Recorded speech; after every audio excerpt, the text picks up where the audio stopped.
Are you having trouble running because of knee pain? In this video, I'm going to show you exactly how to avoid runner's knee. We'll go over running volume, specific exercises for your knee, recovery, and longevity. Quick context, I'm Dr. Daniel, and over the past 4 years, I've helped over 500 marathon runners completely eliminate their knee pain without canceling their races. Just like Josue, we got him to a 3:08 marathon pain-free within the first 12 weeks of working together. Let's dive in. Running volume.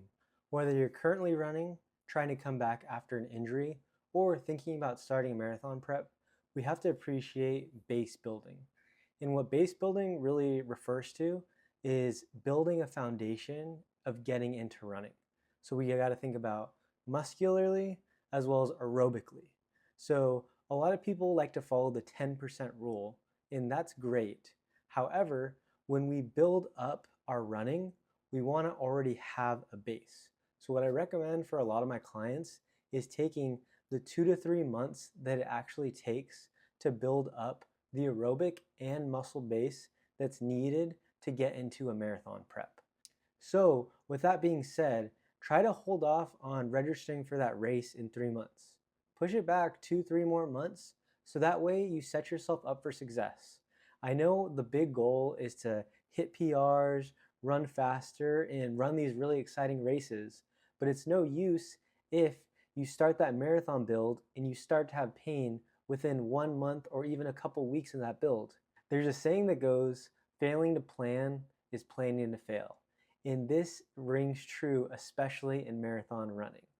And we've all taken breaks from running, strength training, and even if you take a week or two and you come back to running, running feels significantly harder. Those weights feel significantly heavier. So take that 2 to 3 months of consistent training before you get into your marathon build.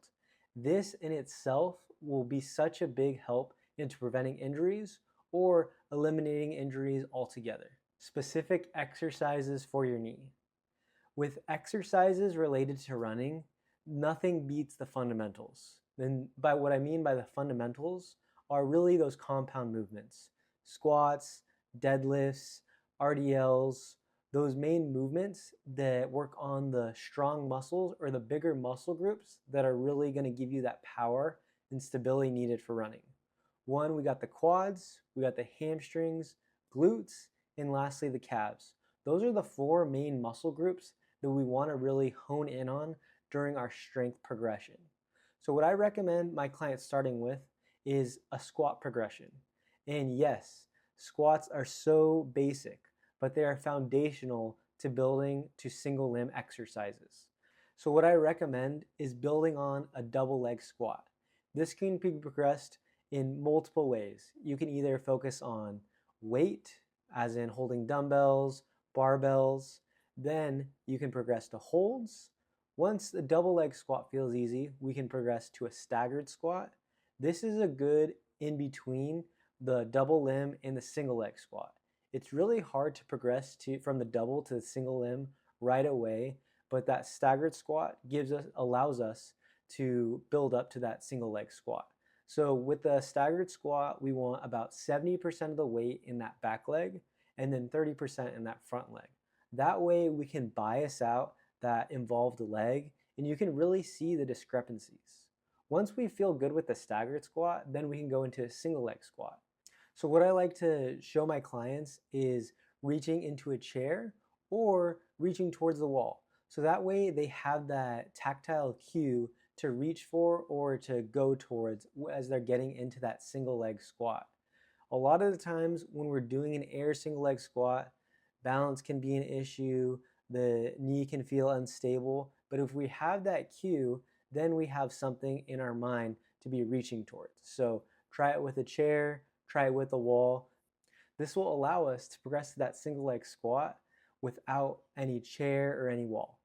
Similar to base building, this not only relates to aerobically, but muscular wise. So break down those squats, stick with the fundamentals, and progress onwards. Once we get into those single leg squats, then we can add plyometric activities that specifically relate to running. What I find is a lot of people skip the fundamentals. They skip the squats, the deadlifts, the lunges, and they go straight to the plyometrics, and they wonder why when they get back to running, it's painful. So we need to progressively build up towards that activity. So when we get into that running or the plyometric exercises, our knee is actually ready. The knee has the stability that it needs to not have any increased strain or pull in those muscles. Recovery.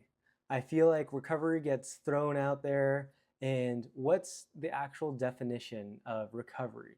A lot of people think it could be the foam rolling, stretching, but truly, that's such a small part of recovery.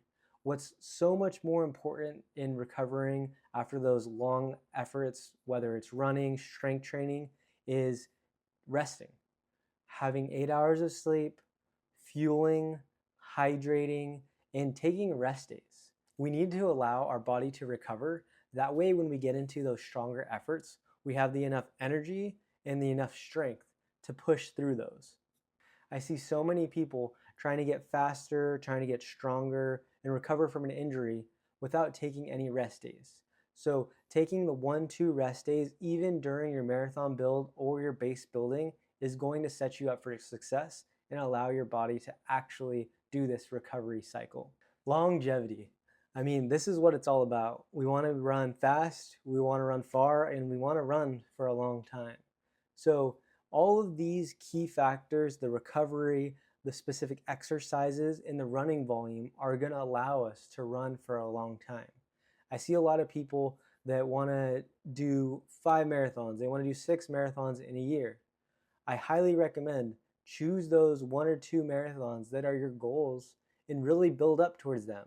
Allow for the recovery, allow for the base building, so that when you get into these marathons, you're actually happy with your results. You're not sidelined from another injury.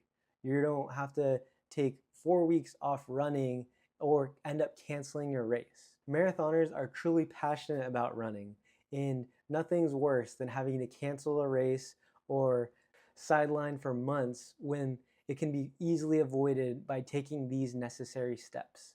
If you found value in these tips and tricks in how to avoid runner's knee, check out my free training above that specifically goes over how to eliminate knee pain in 90 days without canceling your next race. Like and subscribe, and I'll see you in the next video.